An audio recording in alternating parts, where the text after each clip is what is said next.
Before we dive into that, I've already reviewed this with you, yet I want to review it with you again, that your home buyers particularly are scared almost 100% of the time. At best, they're annoyed. Now, for me, when I moved into my home, my wife was scared. I was annoyed. Just not annoyed, right? I was grateful to be buying my home and everything. I just annoyed I had to, go through all that hassle, right? Like, it is a hassle. Packing and getting ready and moving and changing electricity and the post office, and my goodness, right? That's at best.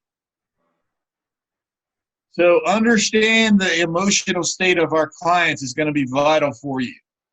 All right. Call the buyers within 5 minutes or less. This is every single step of the process is quicker. It's faster. If you're working with a lender and you introduce that prospect, the buyer, to your lender, and the lender says, I'll give them a call tomorrow, find a different lender if that's their norm. Okay? Because every single second that goes by from conversation 1 to closing is an opportunity, John, for dad to say, no, Amanda. Every single second between the second you talk to the second you go to closing is the greater chance that you'll never get to the closing line. And so to be able to accommodate that, you want to be able to get every single next step within moments. It's not just speed to lead. It's speed to lead, speed to introduction to the lender, speed to completing the buyer's consultation, speed to every single next step. So completing the buyer's questionnaire. Completing the buyer's questionnaire is finding out with the sellers. Do you recall what the 2 things for the sellers were most important to understand? That was last week. You'll recall it. As soon as I say it, someone will say it, though. You'll remember it in a second. Go ahead, yeah. John. How much would you like to sell your home for? And what's your expectation of me as your agent? Perfect. Love it. That's what you want for the seller's intake. For the buyer's intake, it's a little bit different. For the buyer's intake, it's understanding motivation and means. So those are the 2 things that we're identifying through the buyer's intake. I'll give you a strategy right now, and you will find 100 buyers in the next 24 hours at 2 cents a buyer. None of them will qualify.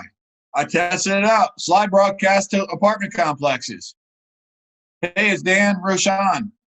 Hey, listen, I see that you're renting here in the neighborhood. If you could buy at the same price as you rent, would you? Give me a call. There's some programs out there that you should know about. I dropped that message on 10,000 people at 2 cents a voicemail drop. Goes 0. All right. So motivation I'm sorry, Dan. and needs. Yeah. Dan, I'm sorry. Did you said that has that not been effective? No. That 2 cents? No. Oh, wow. No, because it only got half the equation, motivation. Got it. Understood. It didn't get the second half of the equation, means. Now, if I ran a credit repair company, that's a great strategy because nobody could qualify. And I tried it every different way you could. Maybe someone could figure it out. Maybe I could figure it out. Maybe it's just the wrong list. But I put in there, minimum rent, $3,500 a month even. Thinking, well, they got to be able to. No. No, I'm not. There's leads. There's valid opportunity within any strategy. That was just a strategy. And when I'm probably being, expressive when I'm saying 0, it was just a strategy. It's just at the end of the day, it just didn't make sense. So motivation and means are the 2 things that you're looking for in the buyer's questionnaire. This right here is where you're going to make certain that you do not generalize. John, tell me you want a big yard. I'm looking for a large yard. Yeah, for a large yard. Okay, cool. So what's a large yard mean to you? something that my dog can run around in. Enough space for my dog to run around and have some fun. All right, cool. So you looking for like, you got a big dog? I mean, is this, you looking for like a 5 acre, a half acre, a quarter acre? What exactly are you looking for? Yeah, not so much as an acre, but enough space for a German Shepherd to run around and not feel confined. Okay, so like a half acre, something like that. Yeah, maybe a little smaller, just a slightly smaller than a half acre. Okay. I love the way that John role played that. He tries to slip away from me like 18 times through that. I don't know if you realize that you did that or not, right? I had to turn my heater off. But even sitting there, even when he sits there with the dogs and he says, yeah, large enough for the dogs to run around in, that still doesn't give me enough. Because I could still be thinking, dog park, and John just needs a little thing on the back of a townhome, 5 by 10. So you got to get really, really specific when you do not let generalization get in your way on this. So we're going to go through, we're going to have the entire buyer consultation, which is basically just asking questions and tell me more about that. Other things that you may want to consider is, well, where do you work? Well, where does your wife work?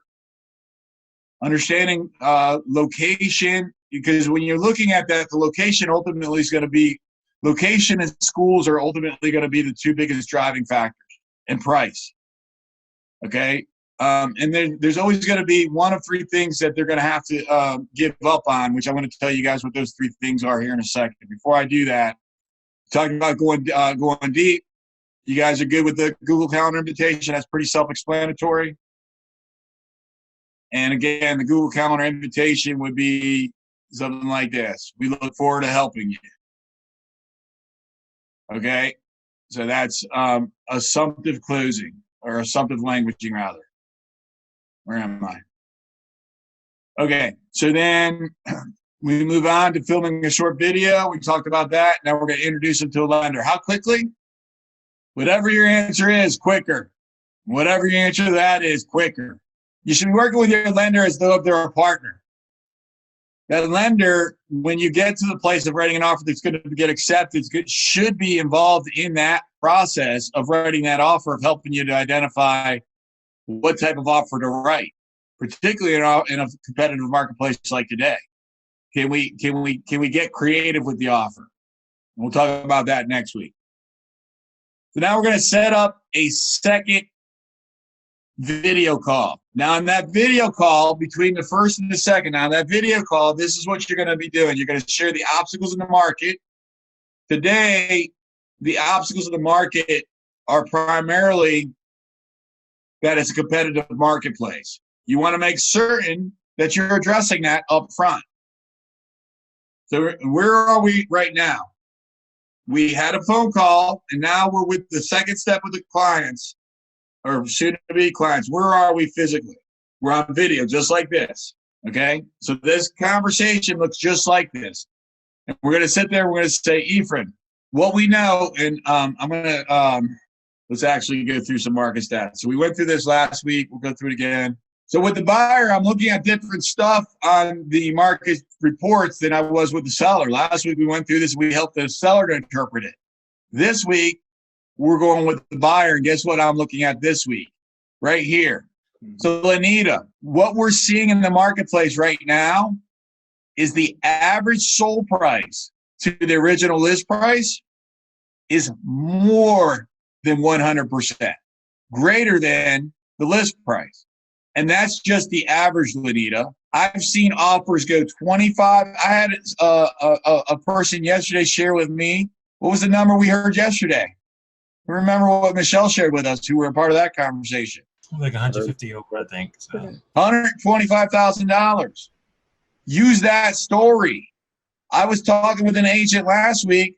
She had a client. They wrote an offer to get accepted $125,000 more than list price, and it was not $1 million property. Got one for you. Property sold on 5th Street. I don't have the address right now, but it sold for $358,000 over list. 5th Now, Street you don't want to Northwest. discourage. Yeah, you don't want to No, discourage. no. Yeah. So, again, I'm going to continue with the conversation. So, Lanita, I don't want to discourage you. I just want you to understand what's going on in the marketplace today. So when we find that home, you're not going to be writing $125,000 or even $25,000 over. Yet, we're going to have to write a competitive offer. Does that make sense to you? It makes sense, but how can I be sure that I'm not paying too much? I don't want to pay too much. Okay, Lanita, I would answer that right now. I don't want to answer that right now because I don't want to get off my script. I'll answer that here in just a second, okay? Let me retract where I am. Does that make sense? Yes. Okay, fantastic. So the other piece that we have to understand is that I've also seen home buyers have to write 7, 9, 8 offers to get the offer accepted. And because you already have that knowledge, because some buyers, I've seen them get frustrated through the process, and I've seen them then stop going forward with the process and actually end up having to rent. And because you already have the knowledge that that's a possibility, I know you're not going to give up on this. Is that right? Great. So I'm getting the commitment up front. Why are you shaking your head? Oh, I'm agreeing. Oh, you're agreeing. Okay. Oh, no, I'm not going to give up on this. That's what I was responding. All right. Fantastic. Fantastic. So you're not going to give up on this. I'm getting the agreement up front of everything that may be an obstacle in the market in the future. You guys follow me on that? Yeah. The handle is all up front. Where are we right now? We're on a video. We're having a conversation, husband and wife. Johnny, your wife's going to get mad. Johnny and Lanita, that's husband and wife. Sorry. Johnny's like, yes, she is. Oh, goodness. All right. All right. So that's where we are. Lanita, here's one of the things that we're going to want to make certain that we are protecting you with, however. We want to make certain that we're not overpaying for the property. And guess what? Your bank won't let that happen because the bank won't finance anything for greater than what the value of this property is. And ultimately, the value of a property is just simply what a buyer is willing to pay for it. And today, buyers are willing to pay a lot of money for a property. Now, here's the good news. The good news is that interest rates right now are at an all-time low. I should have had this ready for you. So interest rates, I have this guy here ready for you. Again, we're on video, right? So you should have this ready for you before you go. So the good news is, I wouldn't have this. I'd have something that's going over like a 30-year period. I'm not going to find it now. I thought this was longer. If you have something over a 30-year period, it's going to look just like this, but it's going to be really, really dramatic. Okay, they're going to see like 30 years ago it was like 10%, and today it's 2.5%. So the good news, Lanita, is that interest rates are at an all-time low. So there's two components to a mortgage.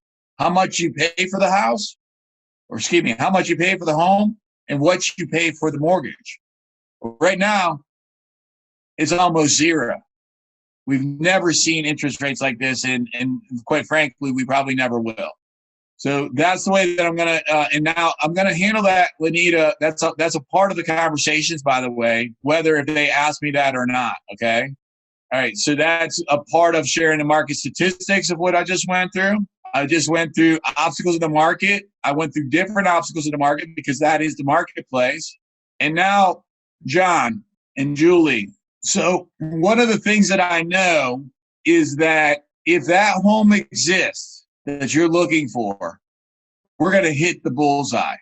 If it doesn't exist, we're going to have to change one of three things: the price, location, or the type of home. That's the hitting the bullseye conversation. We're going to have to change one of three things. John, that was so debonair of you, the way that you dotted that ink on your tongue there. Did you see that? The pen wasn't working. You're like 1920s, sophistication. So, so John and Julie, so if the home exists, we're going to hit the bullseye. If it doesn't exist, we're going to have to change either the price, location, or type of home. I normally expand on that a little bit. I put a little foo-foo in there, little verbs in there. So I'll say something like, well, instead of being in Burke, we might have to be in Lorton. Or instead of that 4-bedroom that you're looking for, maybe we're going to have to get a 3-bedroom and a den. Or maybe instead of the $500,000 that Bob the lender approved us for, we're going to have to go back and ask Bob if we can go 525 perhaps. And with the interest rates where they are right now, it may end up not even changing your payment. So that's the hitting the bullseye conversation.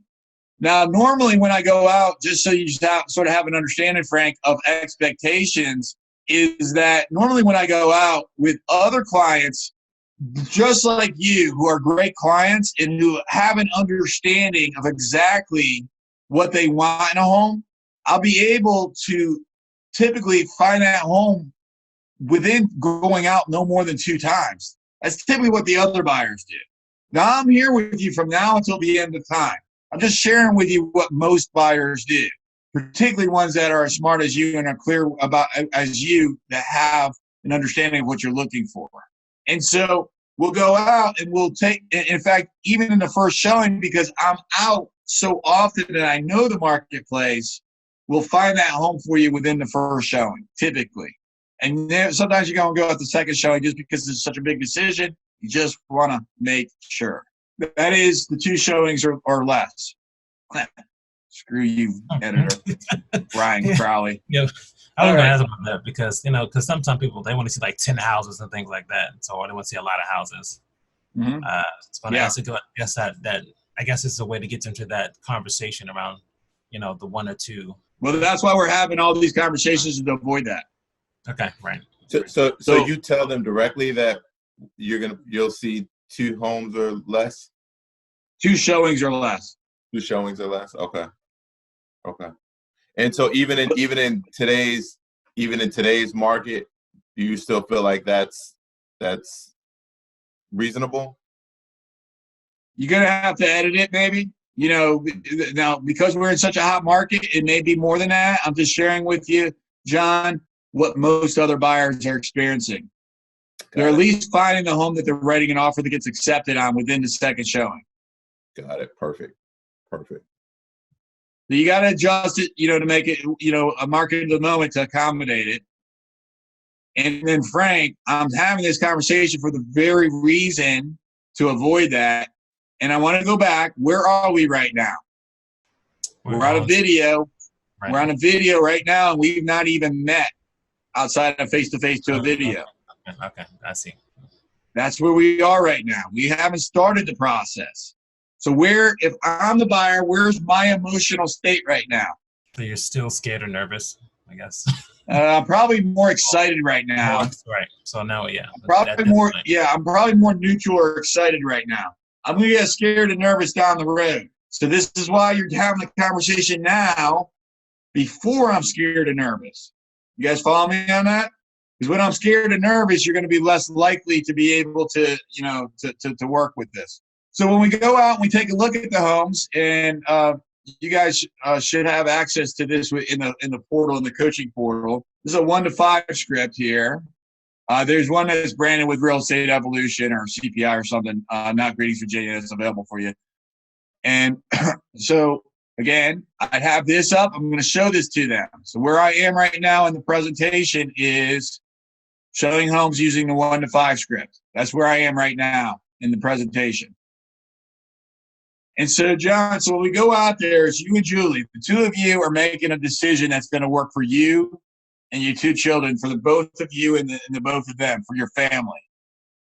And it has to work for each one of you individually. Would you say that that's true? Yep, that's true. Yeah.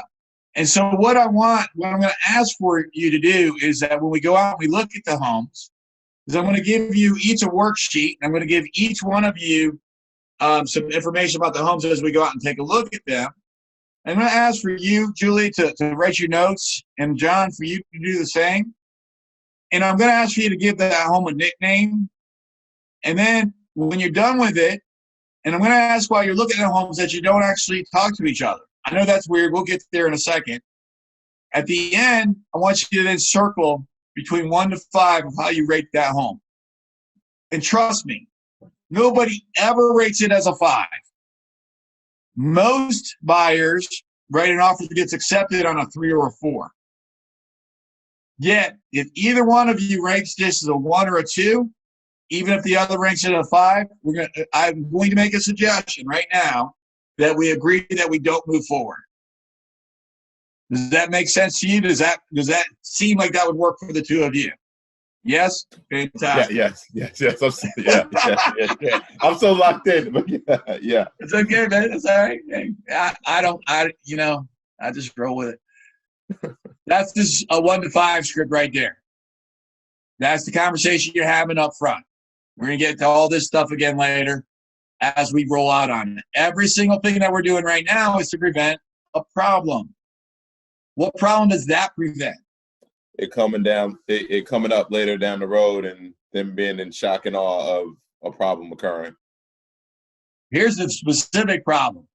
Julie, who's the boss in the relationship, Yep. says to John, we getting this home. And John says, okay. And then we write an offer and it does get accepted. And then the home inspection comes back. And John's like, no, we can't do that. This and this and this and this and this and this and this. Because John never bought in. So it separates John and Julie or Bob and Sue or Sally and whoever. It separates them so that they make the decision independently. So that they're both bought in and one doesn't influence the other. So now you're getting buy-in from both. Now, later on when we go out and we show homes, we're not there yet. You're going to then, that 1 to 5 script's going to be on the clipboard. You're going to have a clipboard with you. The 1 to 5 script's going to be on the clipboard.